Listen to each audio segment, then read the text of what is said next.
So I'm going to show you a meter here. Oh, it's a big one. Yeah, it's a close-up of the output current meter on my high voltage supply. And I'm going to turn up the voltage side of it. I'll tell you what the readings are on the voltage side. And keep an eye on this current meter. There should be no leakage. There may be a little bit of charging current as I raise the voltage, but there should be no leakage now.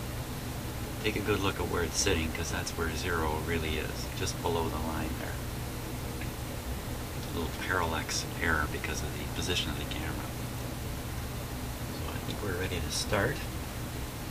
Just double checking everything. No filament current supply. Okay, so here we go. Okay, just switched it on, switched the power supply on. So it's connected to the radio. Now I'll start advancing the voltage, and I'm just watching that current meter. Okay, the voltage is just starting to rise now.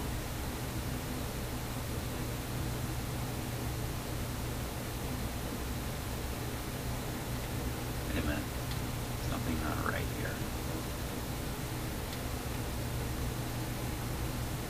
Yeah, let's try it again.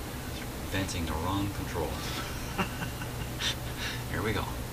Just adds to the excitement. Okay, now I'm advancing the B+.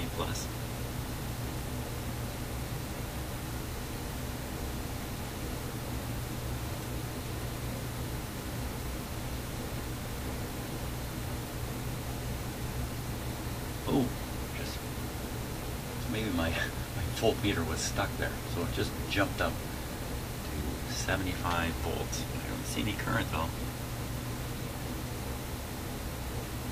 Okay, we're up at 100 and tiny amount of current. See it move up just the tiniest amount?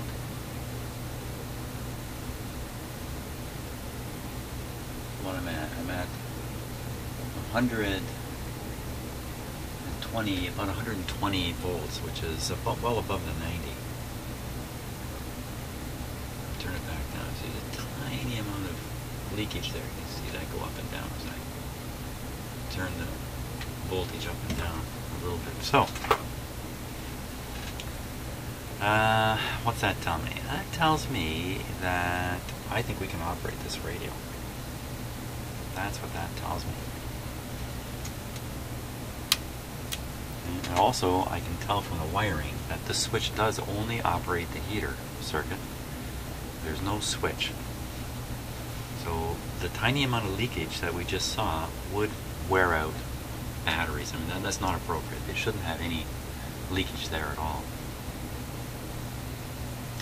Okay. So I'm going to apply the battery power to the filaments. Still use the switch here. So I'm going to hook it up. There. Stop looking at that meter. This is a little more interesting here. Hook it up. Okay, and in terms of seeing these tubes glow or feeling the heat from them, it's not going to happen.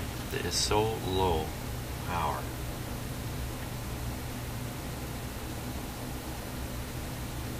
So I'm going to apply a little bit of DC here.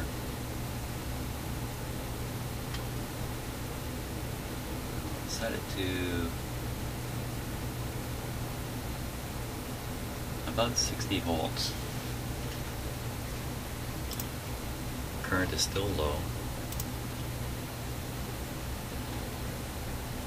And I'm going to switch the set on and keep my eye on that current.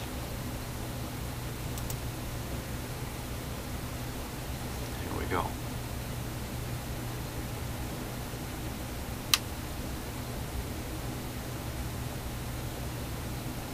Now we should have seen a bit of a draw.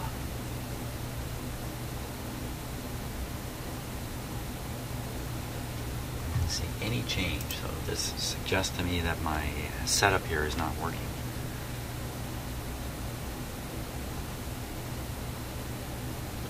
Turn it up. Hear nothing. Well, that may mean that one of those tubes is open. One of the filaments in one of the tubes is open. If you think about a life of a radio like this, somebody may be using it, one day come out, turn it on, filament fails in one of the tubes and the radio is dead. And they shrug their shoulders and go, who wants this old thing anyway? Okay, so we're going to turn this off. And they just leave it. And so to find a radio with a blown tube in it, I don't think is too surprising. In fact, what's surprising is how few tubes I find that are blown. I think most of the blown tubes I found, I'm the guy who blew them. That's not true. Not completely true.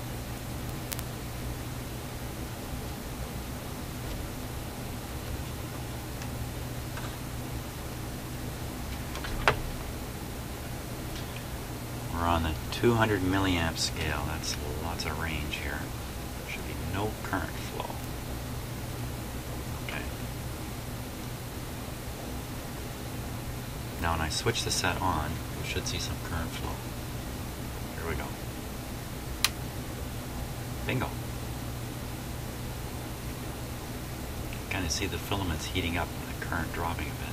Could be the battery able to provide a fairly good charge instantly, but okay, so I got like 9 milliamps. Okay, I've turned it up full. We still have B+. I'll take the B+ up a little higher.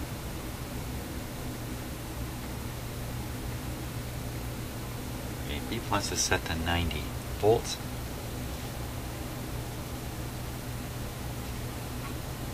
I hear absolutely nothing out of the radio. Not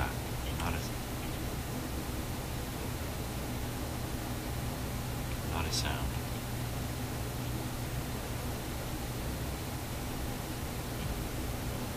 Oh, jeez. Okay, don't wiggle those things.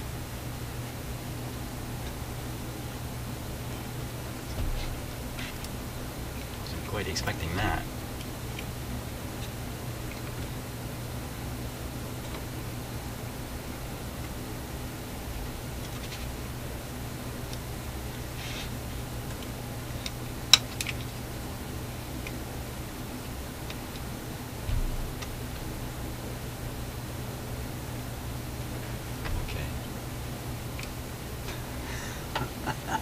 Spring-loaded parts flying out.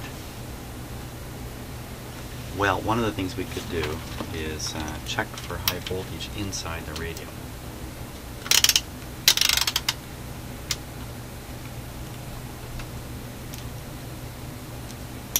Just see if there's any high voltage making it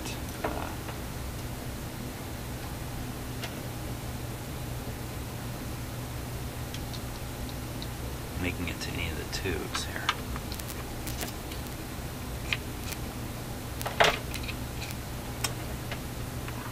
Hold on. Bad arrangement of stuff here. Okay. Alright, let me put this one here.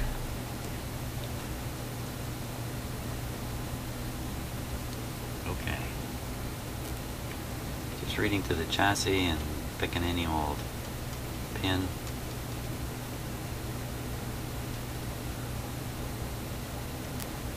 Tube, I can get out all the pins better. Chassis may not be the best place to do this.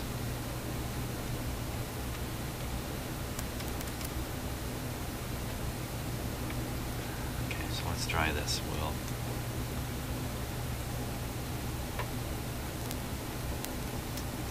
put the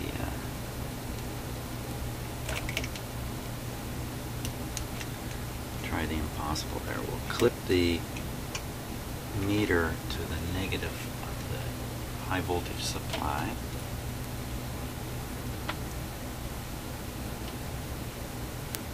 There we go. I can just poke around first, checking to make sure the high voltage supply is making it into the radio. Hey.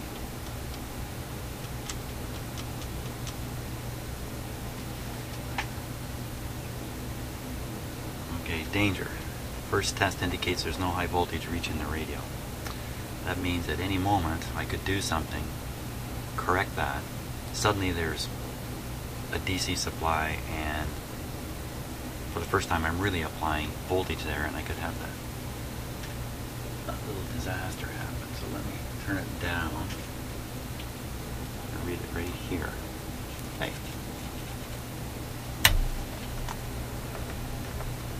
That's good. It's one of the reasons why I don't use these meters on amps. I don't like using it though. Okay, let's try it again. There we go. Now we're cooking. 8 big volts. Let's give it a little more here.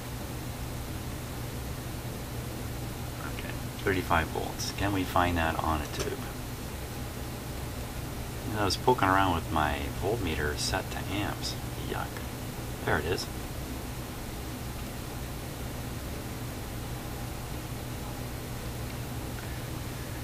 That is probably the output tube.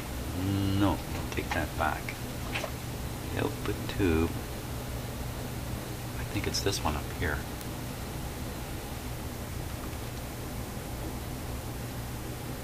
There we are, there's the B plus supply. Even on this piece of crud capacitor. Nothing on one side.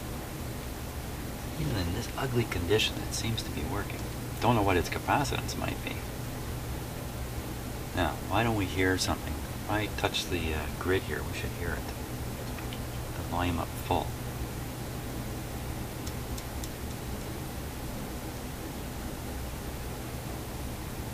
Get ready to jump.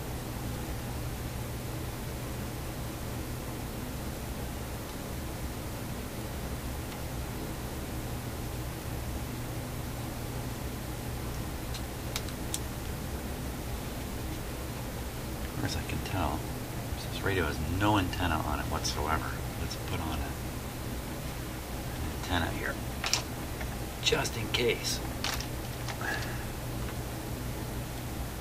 Okay,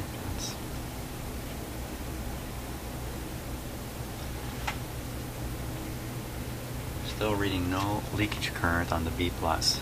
Battery, hey, the battery. What happened to the battery? Okay, volume down. Battery fall to nothing. There's a clip lead here going nowhere. Here's why. Okay, hook up the battery again, volume down. Okay, back on the current.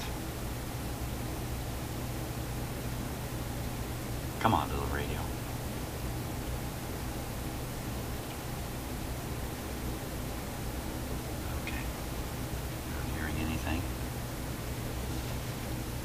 Still have no particular leakage current on the high voltage.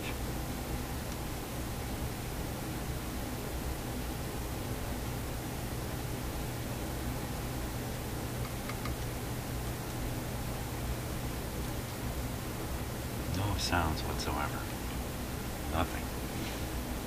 Complete utter silence. Now let's see, the output transformer wires coming here. Right, this is definitely the output tube here.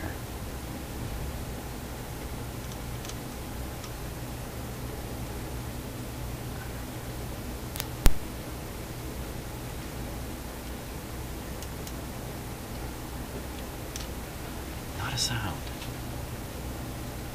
Yikes. I think we got to give the speaker a little test here. We're all the way to there. Okay, I'm going to power it off. Unpower it might be a better term. Okay, and I'm going to pull the battery lead off the connector here, just to be absolutely sure. So, okay, no B plus, no battery power.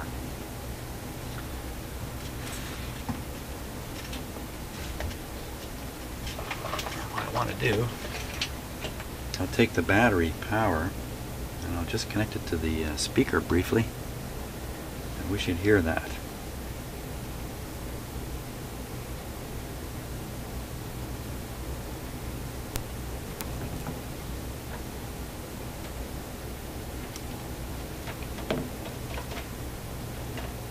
Yeah, I didn't arrange these the best way. Here we go. Just clip one on the voice coil lead I can see here. The other one I'm going to tap. This meter is still connected.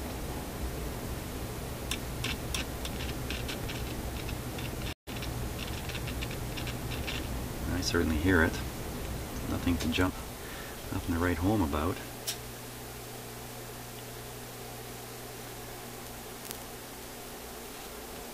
Okay, so the batteries are still disconnected from here. Suppose I could do the same thing on the connections to the, let's do that, on the connections to the output transformer, which come up through the hole there. Looks like one connects here. So you can already hear it. Interesting.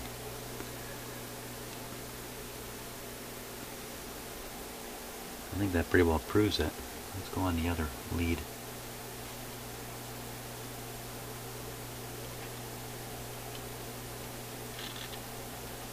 Well, pretty sure that proves the output transformer is good. Well, okay, so we got absolutely nothing out of it. Total silence. It's possible these capacitors have no capacitance and are not passing the signal. That's not terribly likely. Most likely there's still capacitance left in them. Just by the physical positioning of the foils inside the capacitors and the fact that there isn't a nail driven right through them to short them out or something like that. Oh, there's my doorbell. I gotta run. Okay, so I've connected up my audio signal generator to the speaker here, this one here, and if I just short these leads, you'll hear the tone. Turn it up a bit.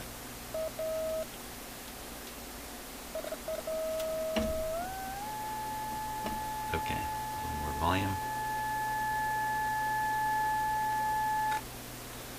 And I'm just going to feed this through these capacitors. I'm going to start on the biggest one I can see here. These are in the circuit, so you know there's lots of problems with doing this, but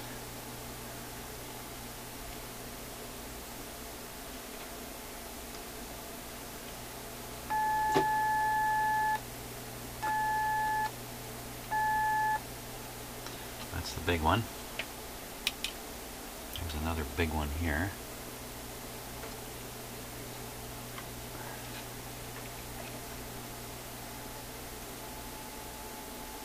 Wow, can you even hear that?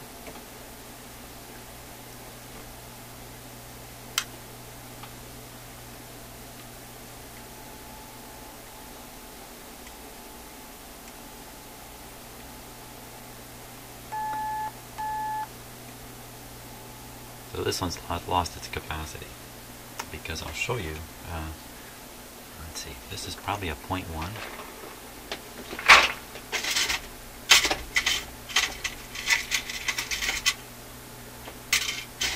Here's a new 0.01.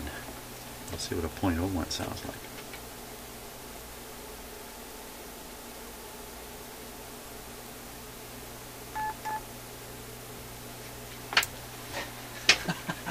Okay, wasn't quite expecting that. How about a 0.1? Let's try a 0.1.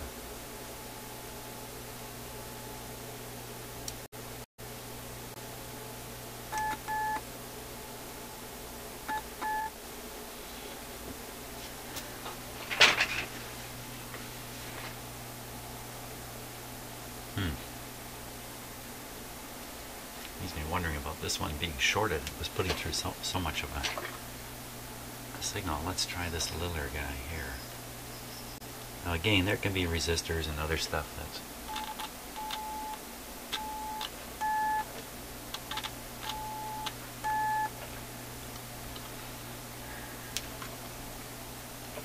bunch of these little tiny guys here in terms of the size of their capacity.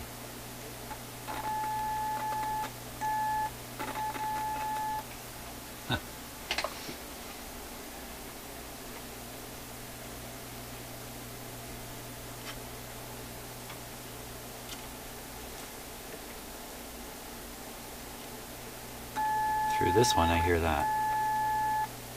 Through one that looks exactly like it here, I hear this. Nothing.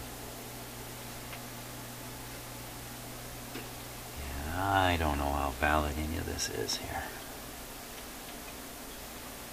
There's another one here.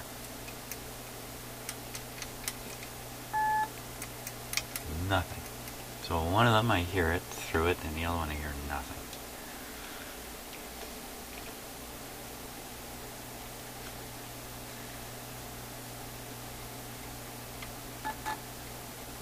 Nothing. The sizes of the physically these are the same size. Electrically they could be quite different and quite small. I don't think I can see the lead from that.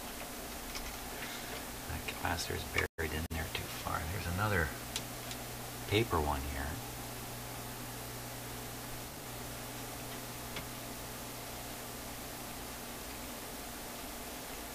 It's right there. You see that paper one goes through pretty good. This one, not so good. This one, barely. And this one, lots and lots. So what's all that mean? Jeez, I don't want to I don't want to even conjecture what all that poking around really meant, because it certainly wasn't consistent. And maybe it meant absolutely nothing. Well, we have no options here, really. The radio's not working. Aside from I don't know what I was going to say. I think our only option here is to start changing out capacitors. It might be interesting to start with this one. Right here. It's out in the clear, too. Let me cut it out of there.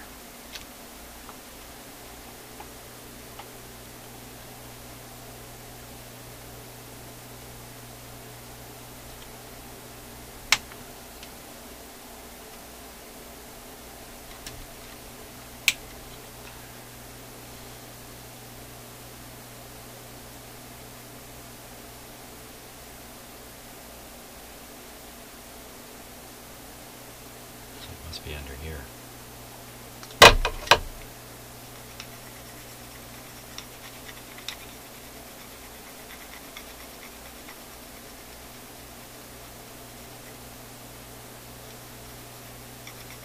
RCA Manufacturing Company. Come on. All they're going to give me is this number.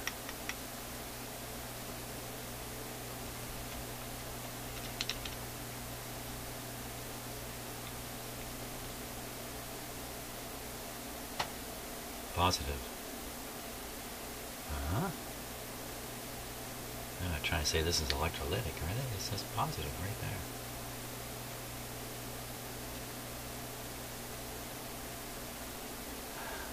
Oh, look at the situation now. All I got is this number here. Well, let's see if Mr. Internet can help me with that. Okay, so I can't figure out the value of this capacitor by reading it, since it just has a RCA serial number on it. I'm going to have to get the schematic. I'm going to need it anyway, I'm sure, at the rate we're going here. So, well, exactly which radio is this? Here's the nameplate here. Nipperette. It's a Nipperette. Better known as the Nipperette. A small nipper. Well, that'll do. Okay, so I found the schematic. The schematic shows the output tube to be a 1T5,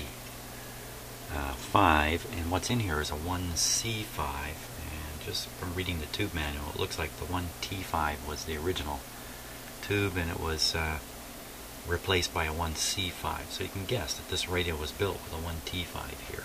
At some point, I got a new 1C5, and that is the output tube. This capacitor appears to be an 8 microfarad capacitor, which might explain why it says positive here. This is actually an electrolytic capacitor. Well, fooled me.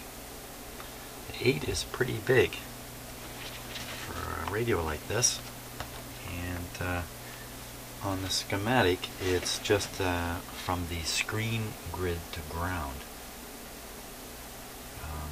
I don't think it can be responsible for a no output situation.